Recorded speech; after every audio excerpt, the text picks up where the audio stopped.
I'm Liz Schrum for the Wisconsin Technology Council, here with WisBusiness.com, the show. Just ahead, Tom Still discusses how small businesses should approach healthcare reform in the new year. And Bob Okabe of the Angel Resource Institute talks about angel investing in Wisconsin, the Midwest, and beyond. And now, here's the WisBusiness.com stock report for mid-December. Rising banks. Wisconsin's 193 state-chartered banks saw their combined net income rise by nearly 19% so far this year compared to the same period in 2012. In 2013, net income rose to nearly $343 million through September. Federal figures also reflect an increase in return on assets for state banks and a decline in their past due loans ratio. The State Department of Financial Institutions reports 97% of banks were profitable as of September 30th, compared to 91% a year earlier. And falling, foreclosures. The foreclosure crisis appears to have run its course in southeastern Wisconsin. The 472 foreclosure filings in 7 Milwaukee area counties in November represent the lowest total since 2007. Last month's filings were more than 30% below last year's filings. However, the region still struggles with properties that went under during the recession and its aftermath. And now, here's Tom Still with his Inside Wisconsin commentary.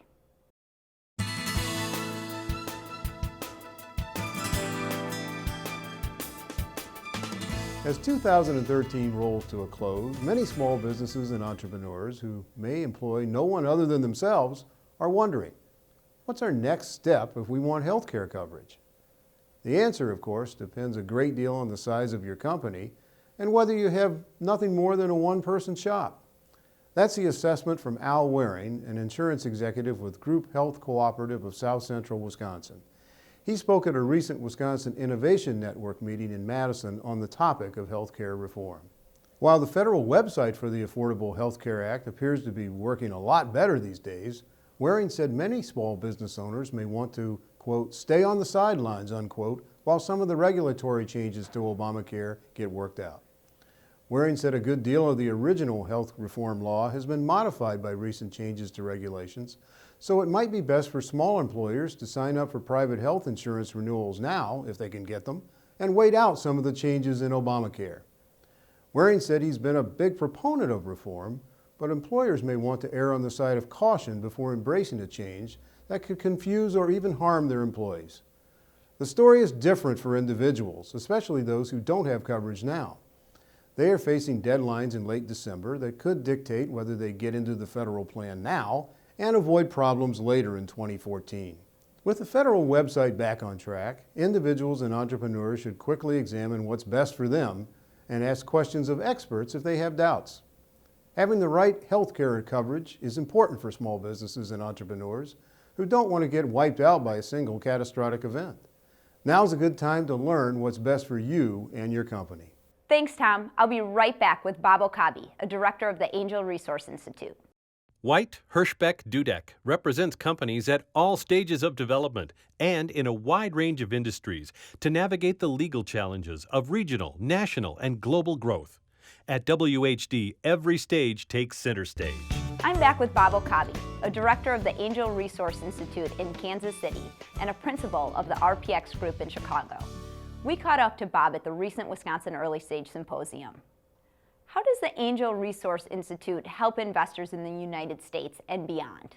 So the Angel Resource Institute is a nonprofit organization that does two things. We do education for investors and entrepreneurs on how to connect better and put more capital into the entrepreneurial ecosystem. And we perform research so that we have factual information on what works and why. ARI has done about 300 programs since it was founded in 2006 in 34 US states and 12 countries around the world. You've been an investor yourself and have seen trends come and go. What concerns you about today's investment climate for angels, and what encourages you? I think one of the things that concerns me most is the general economy. I think before the economic crash of 2008, and similar to the dot-com crash of 2001, you could expect a certain pace of growth of the companies you funded as an investor. Now with the uncertain economy, it's very hard to measure whether companies are being successful or not because it's harder for them to get traction. So that's one area of concern. Another area of concern, I think, is follow-on capital. You're seeing that here at the Early Stage Symposium, a lot of discussion on how to supplement capital sources like angel investors. You have a national overview on angel and venture capital, but you're based in Chicago. How would you characterize the quality of the deal flow in the upper Midwest? I think that the deal flow is changing. I think deal flow in the upper Midwest, especially in Wisconsin, is growing stronger. I've been here at the Early Stage Symposium most years for the last 7 years, and when I arrived today, it was almost impossible to get a parking space. I wouldn't have said that 6 or 7 years ago.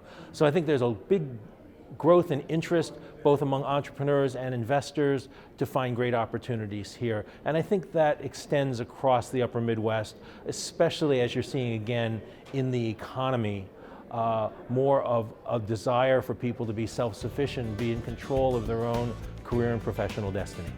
Thanks, Bob, and thank you for watching this edition of WisBusiness.com, the show. The show is produced by WisBusiness.com and the Wisconsin Technology Council, and sponsored by White Hirschbeck Dudek, MG&E, and UW-Milwaukee. Visit our websites to read and learn more. I'm Liz Schrum of Talent Foot Executive Search. See you next time.